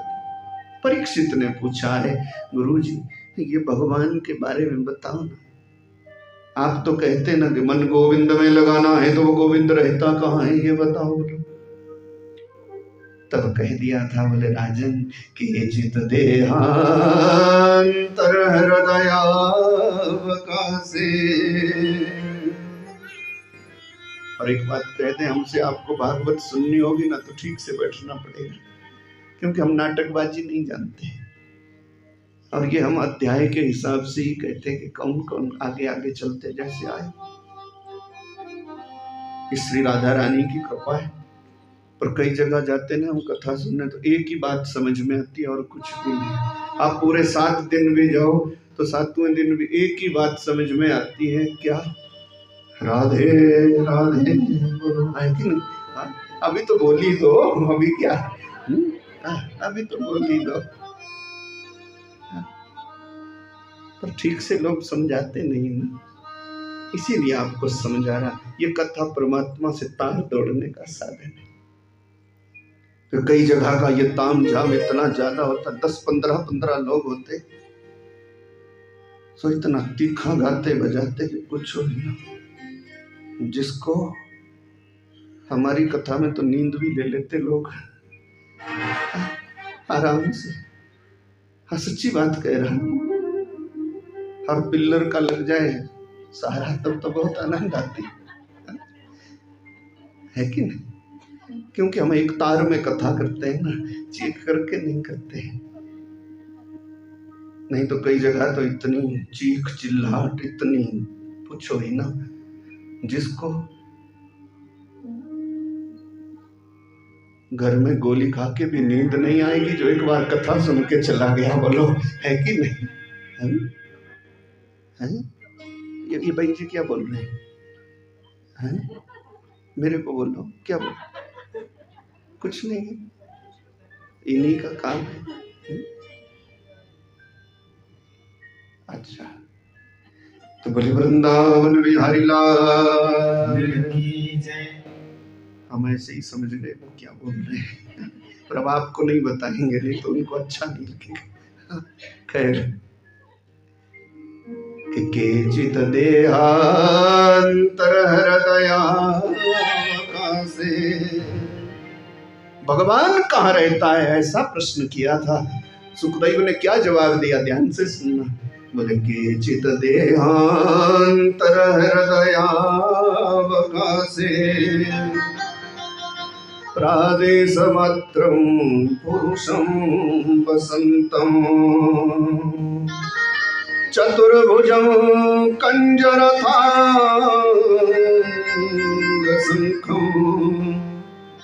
गदाधरं धारणया समरन्ति। बोले राजन, वो भगवान निराकार है और हरेक जीव की नाभि से 10 अंगुल ऊपर उसकी जगह है। नाभि से 10 अंगुल ऊपर नाप लो ना, वहीं पर भगवान के रहने की जगह है, जिसको आत्मा बोलते हैं। केचित देहांतर हृदयावकाशे, प्रादेश मात्रम पुरुषम वसंतम। प्रादेश मात्र उसको बोलते, ये प्रादेश होता है। पूछ लेना आपसे कि प्रादेश कितनी जगह होती, तो ये तर्जनी और अंगूठे को खोल करके जितना खुले, हाँ पूरा खुले माता, जितना घर में खोलना, तोड़ मत देना। हाँ, इतना जितना आसानी से खुल जाए, नहीं तो माँ जी ऐसे खोल तो प्रादेश को अपने हिसाब से बना लेगी, ठीक नहीं रहेगा। प्रादेश मात्रम, इतनी भगवान के रहने की जगह बताई। हर एक जीव की नाभि से 10 अंगुल ऊपर नाप करके, जिसको हम हृदय बोलते ना, वहीं पर जीवात्मा, ये जीव बसता है। ये पशु में, पक्षी में, पंख पंखेरु में, जानवर में, सब में उसकी वही जगह है। उसकी नाभि से 10 अंगुल नाप करके, केचित देहांतर हृदयावकाशे, प्रादेश मात्रम पुरुषम वसंतम। और वही भगवान जो आत्मा के रूप में हर एक जीव में रहता है ना, वही स्थूल रूप से बाहर के रथांग शंखं चतुर्भुजं, गदाधरं धारणया समरन्ति। उसी को महात्मा लोग निराकार भगवान बोलते हैं, उसी को ज्ञानी लोग पिंडी के रूप में शिव बोलते हैं, और उसी को सत्संगी लोग ना, कोई राम, कोई कृष्ण, कोई दुर्गा, कोई शंख चक्र गदा पद्म धारी नारायण कहते हैं भाई, कोई मोर मुकुट मुरली वाला कन्हैया कहते हैं। बोले कृष्ण भगवान। वो भगवान समझ में आता ना, आपके कण कण में रहता है वो, बाहर भी है, अंदर भी, सब जगह है। तो फिर अब श्रोता की तो जिज्ञासा जागती जाती है, श्रोता का भाव तो जागता जाता है। परीक्षित का भी ऐसा ही भाव जागा गंगा जी के किनारे। परीक्षित ने पूछा, बोले गुरुजी अगर ये भगवान है, अंदर भी है बाहर भी है, शंख चक्र गदा पद्म धारण करने वाला भी है, आप कह रहे हैं ये सब जगह है, तो सब जगह हमारे को दिखता क्यों नहीं है? बोलो, अगला प्रश्न ऐसा कर लिया, सब जगह दिखता क्यों नहीं है? तब कह दिया, उसको देखने को सत्संग की जरूरत है, उसको देखने को किसी महात्मा का पल्ला पकड़ना पड़ता है, जो देखा भाला अनुभवी कोई जीव है। कि ब्रह्मविद ब्रह्मैव भवति, अगली बात बता दी कि जो ब्रह्म को जानने वाला है उसी का पल्ला पकड़ना पड़ता है, सदगुरु की जरूरत है। सदगुरु के बिना ज्ञान थोड़े ही आता है, इसीलिए सदगुरु की जरूरत है। कुछ लोग ये भी कहते कि गुरु के करने से क्या होएगा, हम इतने ज्ञानी अपने आप है, इतनी डिग्री कर रखी, इतना सब पढ़ रखा, बोलो है क्या गुरु गुरु गुरु? तो आपकी समझ में आएगा ना कि गुरु के बिना ब्रह्मविद ब्रह्मैव भवति, जो ब्रह्म का ज्ञान करना किया हुआ महापुरुष है ना, वो ब्रह्म के ही तुल्य है। उसी की संगत करोगे तो रंग चढ़ेगा, बोलो चढ़ेगा कि नहीं? संग का रंग होता है। तो सदगुरु की जरूरत है राजन। परीक्षित ने कहा, वो भी भगवान की कृपा हुई कि आप आ गए, आप सरीखा सदगुरु कहाँ मिलेगा? मेरे को बताओ, वो भगवान मन में भी रहता, बाहर भी रहता, और आप कह रहे हैं कि मन गोविंद चरणे निवेशित, मन गोविंद में लगे, मन गोविंद में लगे। बोले 3 दिन हो गए गुरुजी बैठे बैठे, पर इतना प्रयास कर रहा, 7 दिन में मर जाना है, तक्षक नाग आएगा काट खाएगा, बस सब कुछ हो रहा पर मन ही नहीं लग रहा भगवान में। बोलो, ये रोना परीक्षित का नहीं है, ये हम आप सबका रोना है। मन सब्जी में लग जाता है, मन कड़ी चावल में लग जाता है, लगता कि नहीं? मन दाल रोटी में लगता है, रोज खानी पड़ती बढ़िया स्वाद स्वाद, पर भजन में मन लगता है कि नहीं? भजन में मन लगे तो भगवान की कृपा मान लो, सदगुरु की कृपा मान लो। हर जगह मन लग जाता, भजन में नहीं लगता। परीक्षित ने कहा है, पर ये परीक्षित का रोना नहीं है, ये पूरी दुनिया का रोना है।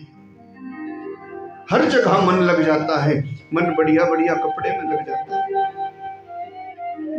मन कितना चंचल है, बोलो यहाँ पर मक्खी बैठ जाएगी तो सोचेंगे हेयर स्टाइल ना बिगड़ जाए, तो एकदम से होता। मन लगा है, इस निरख परख में लगा है, भजन में नहीं लगता है।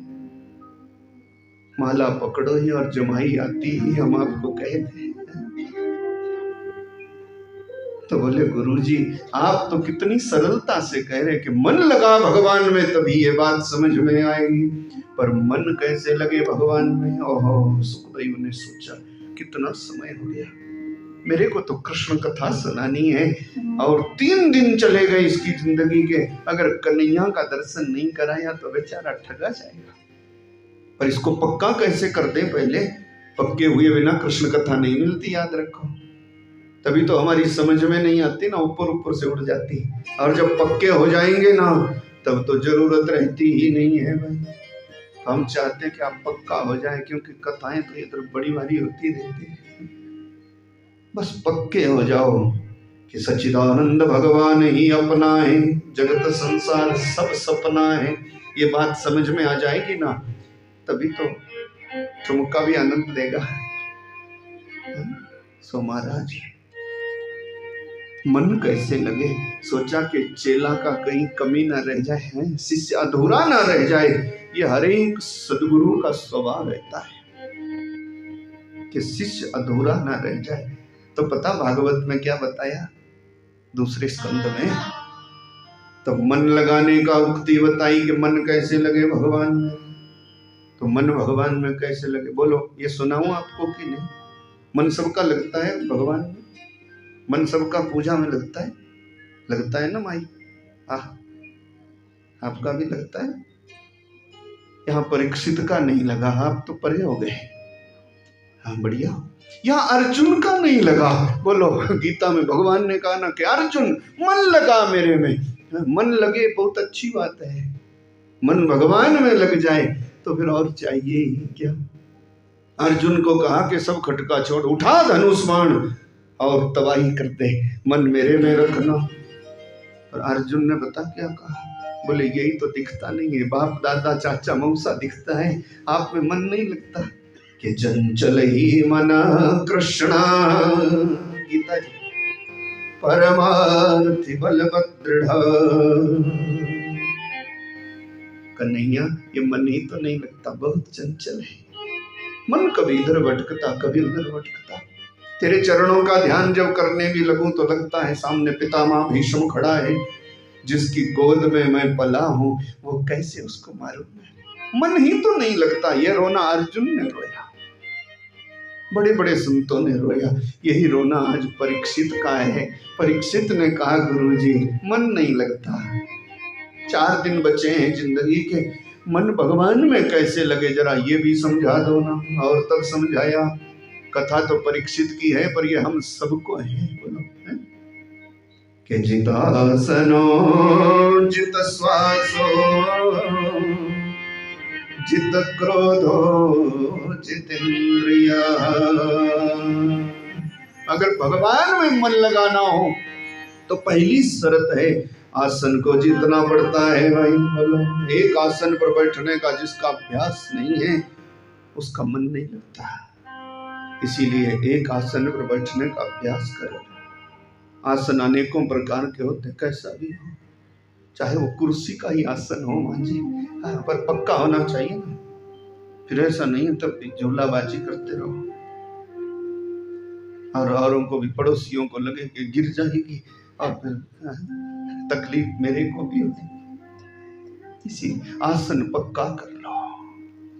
एक आसन का स्वभाव जिसका नहीं बना उसका मन भगवान में नहीं लगता। भागवत कहती है, हम अपनी तरफ से नहीं कहते। कि जितासनो जित श्वासो, एक आसन पर। और मुन्नी भी पढ़ रही थी ना भी, हाँ, तो मैं देखा फिर हमारा स्वभाव है कि बोलना चाहिए, तो पढ़ते पढ़ते झूलना नहीं चाहिए, आदत पड़ जाती है ना, और उसका निष्फल हो जाता। शास्त्रों में लिखा है कि राक्षस ले जाते सारा फल। इसीलिए ऐसा अभ्यास करना है। आपको भी मैं कह रहा, इस नाते यह हमारी जिम्मेदारी है कि हम ऐसी पदवी पर बैठते ना तो हमें आपको समझाना चाहिए। बोलो, फिर उसमें आपको खरा लगे तो बढ़िया है और बुरा लगे तो डबल बढ़िया है। बोलो, हरे नारायण भगवान। खरा लगना चाहिए, क्योंकि पढ़ते पढ़ते मंत्र पढ़ते भगवान का ध्यान एक आसन पर बैठना चाहिए। ऐसा अभ्यास किया जाए कि जितासनो जित श्वासो। दूसरी कंडीशन पता क्या है? मन भगवान में लगे, श्वास को जीतना पड़ता है। कथावाचक को तो बोलना ही पड़ता है ना, पर जो भजन करने वाला है उसको बोलना कम चाहिए और चिंतन ज्यादा करना चाहिए। जितनी जरूरत हो उतना ही बोलो। 2-4 अक्षर कभी हम सीख लेते हैं ना, और कहीं कहीं यूं ही बका बक, जहाँ जरूरत भी नहीं हो। कई लोगों को देखना जोर जबरदस्ती के सुन, ऐसा भी होता, वैसा भी होता, वो भी होता, ये मैंने ये भी पढ़ रखा, मैंने वो भी पढ़ रखा, ये ऐसे होना चाहिए, वैसे होना चाहिए। तो ये भजनानंदी का स्वभाव नहीं है। जितासनो जित श्वास। और श्वास को जीतने का मैं अपनी तरफ से आपको कह दूं कि श्वास श्वास में हरि नाम ले, बिरथा श्वास मत खोए। ना जाने इस श्वास का फिर आना हो या ना हो। ये अनमोल है एक एक श्वास। 24 घंटे में 21,600 के लगभग श्वास लेते हैं। 150 श्वास राम नाम की लिया करो, 150 श्वास कन्हैया के नाम की लिया करो, बाकी तो अपनी ही है। तो 150 भगवत नाम रोज जपा करो। ये श्वास को जीतना है, श्वास को जीतो। श्वास को जीतने का मैं एक और मतलब भी समझता, अपनी ओर से आपको समझा रहा। क्या? ऐसी वाणी बोलिए मन का खोए, औरन को शीतल करे, आप शीतल होए। श्वास को जीतने का मतलब है कि कम बोलो। श्वास को जीतने का मतलब है कि श्वास में हरि नाम का स्मरण करो। श्वास को जीतने का मतलब है कि ऐसा बढ़िया बोलो ना जिससे अगले को आप अच्छे लगो। कई बार देखने में तो बढ़िया लगते हैं हम ना, चमक धमक लगा के आते खूब, और ये तमाशा देखना हो तो कथावाचकों को देखो। खैर यहाँ सच धज के आते, पर राज तभी खुलता है जब जीव चलती है, बोलो है कि नहीं? इसीलिए सांस को जीतने का मतलब ये भी है, जितना बोलो कम बोलो, मीठा बोलो, और जो दूसरे को अच्छा लगे ऐसा बोलो। श्वास जीत लोगे तो भगवान की कृपा होगी, मन लगेगा भगवान। और तीसरी शर्त है जित क्रोध हो, क्रोध को जीतना पड़ता है। जब तक क्रोध आता रहता है तब तक मन भगवान में लगता नहीं है। अब ये फैसला आपको करना है, अपना राज तो मैं नहीं बताऊंगा। हाँ, ये आपको देखना है कि मन कितना लगता है, क्रोध कितना आता है, कितना नहीं आता। छोटी छोटी बात पर बैठना ठीक नहीं, उठना ठीक नहीं, सोना ठीक नहीं, दूसरे का खड़ा होना भाई ठीक नहीं, तो फिर सब फिर मन भगवान में लगेगा कैसे? हाँ, कथा के लिए मत सोचना, यहाँ तो बोलना ही पड़ता है। यहाँ पर हम क्रोध से नहीं बोलते, जरा बाहर से दिखाते कि आपको लगे ऐसा, बैठ जाओ। कई बार बोल भी देते ना, बैठ भाई बैठ जाओ, तो उससे पता क्या होता है, स्वभाव बना रहता है। उसको क्रोध मत मान लेना। जित क्रोधो जितेंद्रिया, मन लगे तो फिर इंद्रियों को जीतना पड़ता है राजन, तब जाकर के भगवान का ध्यान लगता है। ऐसे थोड़ी। आसन को जीतना पड़ता, श्वास को जीतना पड़ता, क्रोध को जीतना पड़ता, इंद्रियों को जीतना पड़ता। इंद्रियां तो आप जानते हैं ना, हाथ कान नाक ये सब। तो इंद्रियों को जीतने का मतलब पता क्या बताया भागवत में? आपको मैं सरल करके बता दूं कि आपकी समझ में आ जाए। क्या बताया कि है आंख जो श्याम का दर्शन किया करे, है शीस जो प्रभु चरण में वंदन किया करे।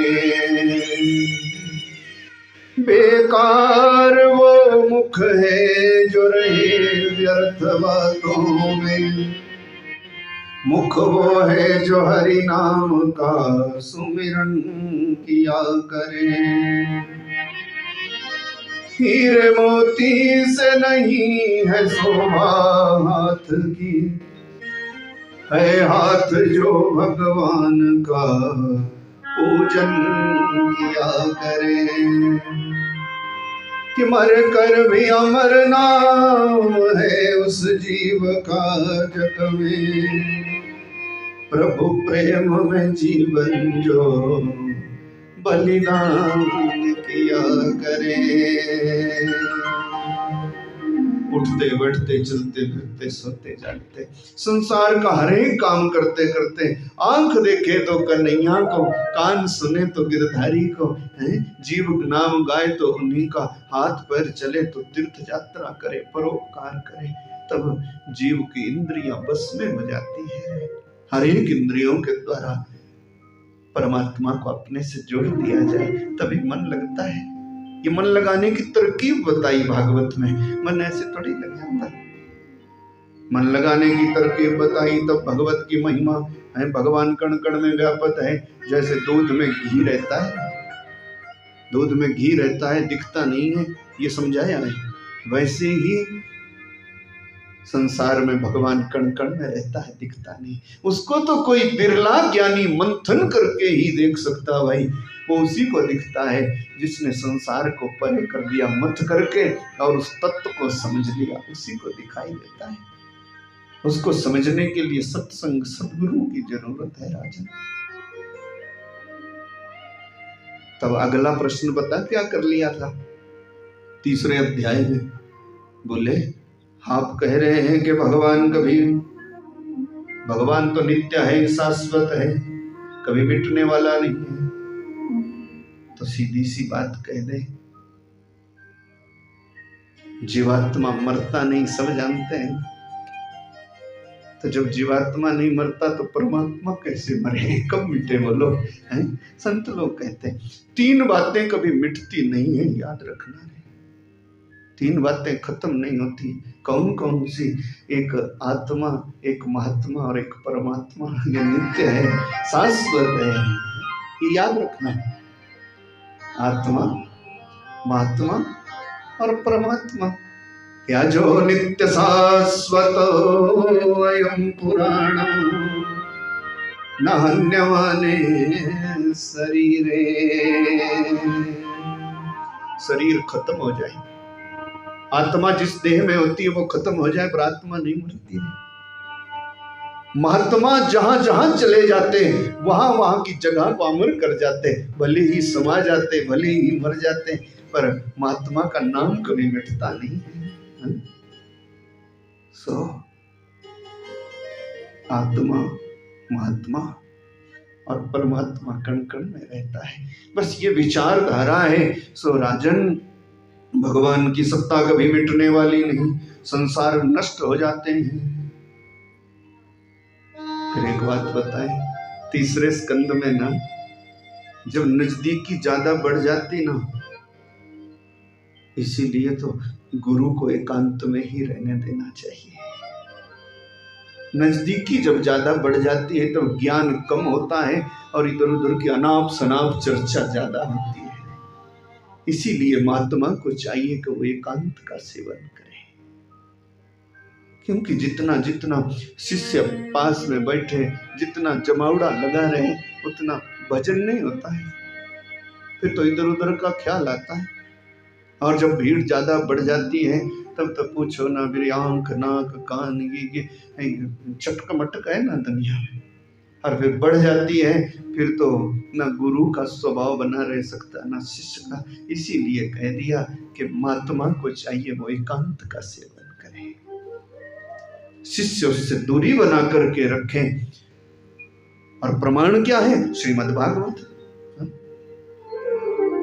आ रहा ना आपकी समझ में? ठीक करके आ रहा है? ठीक सबको समझ में आ रहा है?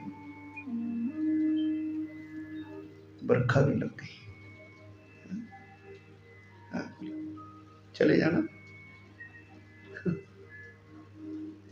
बोले वृंदावन बिहारी लाल की जय। सो महाराज,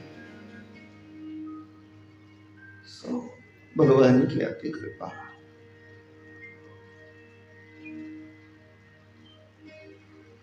बड़ा तत्व समझ आया। कथा जब गुरु शिष्य की घनिष्ठता बढ़ गई ना 3 दिनों में, क्योंकि गुरु जी जो जो कहते गए शिष्य समझता गया, और परीक्षित जो जो पूछता गया तो गुरु जी उसको हंसी मजाक में सुनाते गए कि इसका मन लग जाए भगवान में। और फिर तीसरे दिन पता क्या बेहुदा प्रश्न कर लिया, कभी भागवत पढ़ो। क्या प्रश्न किया? बोले गुरु जी आप कहते हैं कि भगवान संसार बनाता है और ये नष्ट हो जाता है, बार बार संसार बनते रहते, बार बार बिगड़ते रहते हैं। आज प्रेम आया तो बरखा लगी, कल अवस्थी आया तो बरखा लगी, परसों आशा बहन जी आई तो बरखा लगी है।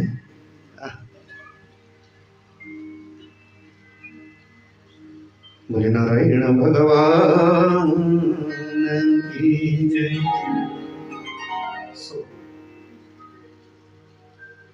कैसा प्रश्न कर लिया, मैं आपको कह रहा, कैसा प्रश्न किया। बोले ये संसार भगवान बनाता है आप कह रहे हैं, पर ये बोलो संसार नष्ट धर्मा है, ये बार बार पैदा होता रहता बार बार।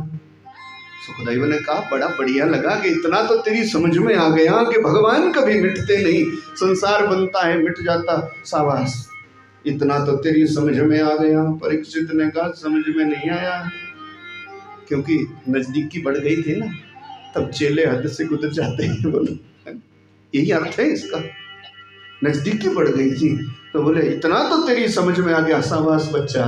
क्या समझ में आ गया कि भगवान कभी मिटते नहीं, संसार बनते और बिगड़ते रहते हैं। और परीक्षित ने कहा गुरुजी समझ में नहीं आया, ये नहीं कह रहा आपको मैं, पर आपको मैं ये बात कह रहा कि आप तो बार बार सुना रहे हैं कि संसार बनता है और बिगड़ जाता है, भगवान संसार बनाता तो मिटा देता। पर जरा एक बात बताओ, कैसी बात, कि जब ये संसार मिटना ही है तो इसको भगवान इतना सुंदर क्यों बनाता है। बोले नारायण भगवान की जय। तीसरे स्कंद में ऐसी चर्चा करें, कभी पूछो पढ़ो कि जब भगवान ये संसार मिटाना ही है कि ये रहेगा नहीं तो फिर इतना सुंदर क्यों बनाता, तब तो ये हल्का फुल्का भी चल पड़ता। क्या जरूरत है भगवान को इतनी बढ़िया दुनिया बनाने की, लगता है कभी मिटेगी ही नहीं और फिर ये खत्म हो जाती। तो ये आपका भगवान ना क्यों बनाता फिर ये संसार, और इतना बढ़िया क्यों बनाता। गुरु जी ने सोचा ये हुई वही बात है ना, काम बिगड़ गया, इसका तो उद्धार करने के लिए हम कथा सुना रहे हैं, और सो तो इतना नजदीक आ गया कि बेहुदे सवाल करने लग गया। बोलो बिना पूछे कि समय ही तो निकालना है। तब सुखदेव ने कह दिया, बोले राजन स्वच्छंद गति ईश्वर की गति स्वच्छंद है। मैं तेरे को भगवान की कथा सुनाने आया, पक्का कर रहा, पर तेरे साथ कोई इधर उधर की चर्चा करने नहीं आया। मैं 7 दिन तक रहूंगा राजन, तेरे को 7 दिन में मरना भी है। ये सुन, संसार भगवान क्यों बनाता, सो ना तेरे से पूछ के बनाएगा ना मेरे से पूछ के, अब बेहुदा सवाल मत करना है, ये कह दिया। फिर गुरु जी को थोड़ा सख्त होना पड़ा। और एक बात कहूं, अगर आप चिंतन करो ना इस भागवत का, तो हमारे वेद व्यास जी ने भागवत ऐसा ग्रंथ बना रखा है कि जब से अविनाशी परमात्मा से बिछुड़ता है ना ये जीव, तब से लेकर के संसार की 84 लाख योनियों का चक्कर काटना और फिर से देवी देवता बन जाना, फिर से ब्रह्म में मिल जाने का पूरा सफर है इस भागवत में। बोली भागवत भगवान। तो ठीक से हम चिंतन नहीं करते ना, इसीलिए उखड़ा उखड़ा रहता। सो स्वच्छंद गति ईश्वर की गति स्वच्छंद है। सो अपनी मर्जी से संसार बनाएगा और अपनी मर्जी से नष्ट करेगा। तब परीक्षित को डर लगा था कि गुरुजी कहीं रूठ करके न चले जाए, तब हाथ जोड़े क्षमा कर दो। अच्छा, मुझे ये नहीं पूछना था कि संसार क्यों बनाता भगवान, पर मेरे को ये पूछना था कि इतना बढ़िया संसार कैसे बनाता भगवान। बोलो, तो बदल दी ना बात, सृष्टि कैसे बनाता भगवान। सुखदेव ने सोचा इसका मन लग रहा संसार में, इसका मन लग रहा नदी नाला पहाड़ पर्वत में, इसका मन लग रहा चटक मटक में, और हम ब्रह्म की यात्रा करा रहे तो हमारा भी स्वभाव बिगाड़ेगा। सुखदेव ने कहा कि देखो, ना तो हमारे को सृष्टि से कुछ आनंद आता है, ना हमारे को तेरी चर्चा से कोई आनंद आ रहा, हमें तो भगवत चर्चा करनी है, उनके तो कृष्ण ही प्राण है। तो बता क्या कहा तीसरे स्कंद में, बोले सुन, जैसा प्रश्न तू आज मेरे से कर रहा वैसे महात्मा विदुर ने मैत्रेय मुनि से किया था। बोले नारायण भगवान। गंगा के तट हरिद्वार में 2 धाराओं में गंगा जी बहती है ना, बीच में खाली जगह है ना, एक तरफ इधर से एक तरफ उधर से, तो बीच में जो खाली जगह है वही मैत्रेय मुनि की कुटिया है। वहीं पर मैत्रेय बाबा का आश्रम होता था जी।